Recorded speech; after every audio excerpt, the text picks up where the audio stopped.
Hello everyone, welcome to my channel. I hope everyone is having a wonderful day. Before starting the video, please go ahead and hit the subscribe button and give this video a like up. Bold and the beautiful seas, Kimberly Brown, may really be redeemed this time, and Jacqueline Messinswood might finally forgive her mother-in-law, even though they will never be close as family or friends.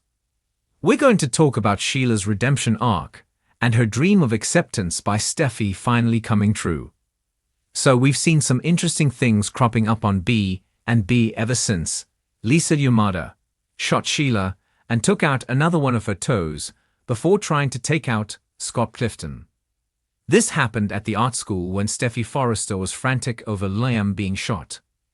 If you remember, she lashed out at Sheila saying, "Your granddaughter tried to kill him." But since then, Steffy is gradually changing her tune.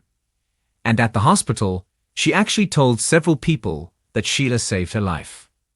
So it's clear we've got things shifting a bit in Steffy's mindset when it comes to Finn's bio-mom, Sheila.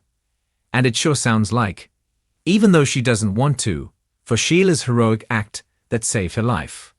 I mean, if not for Sheila stopping Luna from shooting Steffy, Luna's wife might be dead right now, because that is what Luna wanted. Sheila literally took a bullet for Steffy.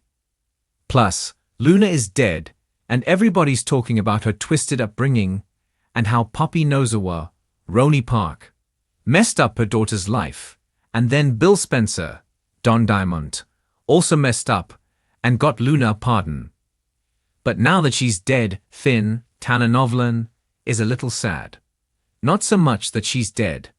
I mean, he's not happy like Poppy, who's a psycho, but just more that his daughter's life went off the rails and ended tragically, and he never knew her.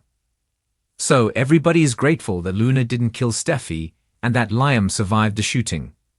And now Steffy finds herself in this weird position because she is feeling this sort of gratitude towards Sheila, which is definitely something very new for Steffy to feel for that woman.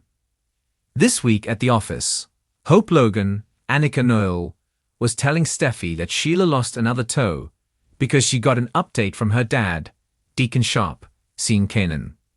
And Steffy said it's complicated because she is grateful to her mother-in-law. It's hard.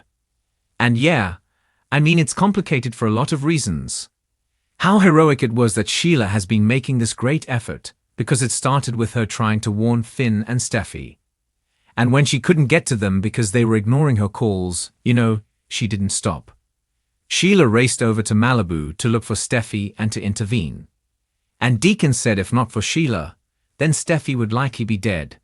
And I tend to agree. Deacon said that Finn and Steffy Forrester, Jacqueline Messinswood, are going to have to realize that Sheila is a hero. I mean, I think in this limited scope situation, she is, not in the totality of her existence, but in this little tiny slice of life. But again, very complicated because Sheila tormented the Forresters for years. She has shot Taylor Hayes, Rebecca Budig, and Brooke Logan, Catherine Kelly Lang, and OG Stephanie Forrester, Susan Flannery, years before she shot both Steffy and Finn and left them for dead. She has also beaten and kidnapped and poisoned and tortured Steffy's family. So forgiving Sheila was probably not on Steffy's bingo card for 2025. But it's also pretty clear that Brad Bell plans to keep Sheila around, and he wanted her completely and totally redeemed.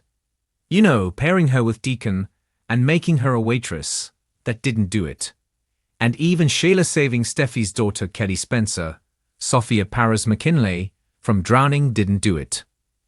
Do you remember when Finn was at the beach and he was not watching Steffy and Liam's daughter near the water, when he should have been, and the little girl wandered off and got stuck in an undertow and saved her? Like it or not, I do think we are seeing a truly redeemed Sheila. There's stuff that Finn and Steffy don't know that she did, and Sheila might not tell them. Like when Luna first started blaming Steffy for everything, Sheila shut that down. And when Luna was talking about taking out Steffy, we saw Sheila tell her, "No, don't say it, and don't you dare do it." She was trying to get Luna to leave town, and was very insistent that Luna steer clear of Steffy and never ever try, for no other reason, you know. Maybe if Steffy compares how bad Luna is to how much better Sheila is now than she used to be, you know, maybe that'll get Steffy to chill out a little where Sheila is concerned. But again, Steffy's got all sorts of reasons to dislike and fear Sheila. However, Steffy also knows that Finn really doesn't like his bio mom being totally cut out of his life. He has that pull towards her. And I do think Steffy Forrester and Finn realize that both Sheila and Deacon have put their criminal ways behind them. They're staying out of trouble. What also helps is that Sheila has kept her word to Finn and Steffy that she'd stay out of their lives. Even though she doesn't want to, Sheila has stayed away. She hasn't pestered them to be part of the family. Even though she's absolutely Finn's life, the only reason that Sheila was blowing up their phones was to warn them about Luna targeting them. Otherwise, she's not called. She's not texted. She's doing what they ask. So, while I don't think that Steffy will ever, you know, invite Sheila over to hang out or spend Christmas at her house with her and Finn and the kids, there is hope for a more congenial relationship.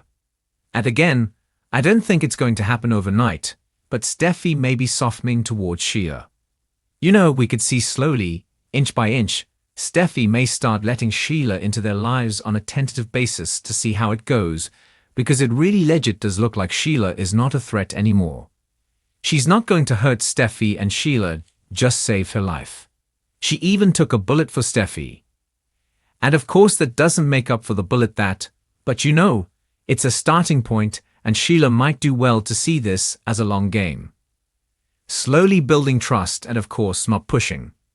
She may wait to see if Steffy Forrester opens the door just a little, and then we see some baby steps. Maybe Steffy tells Finn it's okay if he wants to go get lunch at the pizza place and talk to his mother, you know. Or Steffy herself might stop by El Giardino and just say a quick thanks, Sheila, and then just turn around and walk out, you know. But Steffy may loosen up. You know, she and may drop by Deacon restaurant for lunch and have a little chat with Finn's mom. And over time, Steffy eventually might even let Sheila see her grandson Hayes. I think that would be like the last thing down the line. And again, won't happen overnight, but it looks like a turning point for Sheila, and she might really get to be part of Finn's family like she has wanted so badly since the moment she came back into his life at their wedding. I mean, it may help that Hope has found a way to have a healthy relationship with her ex-con dad, Deacon.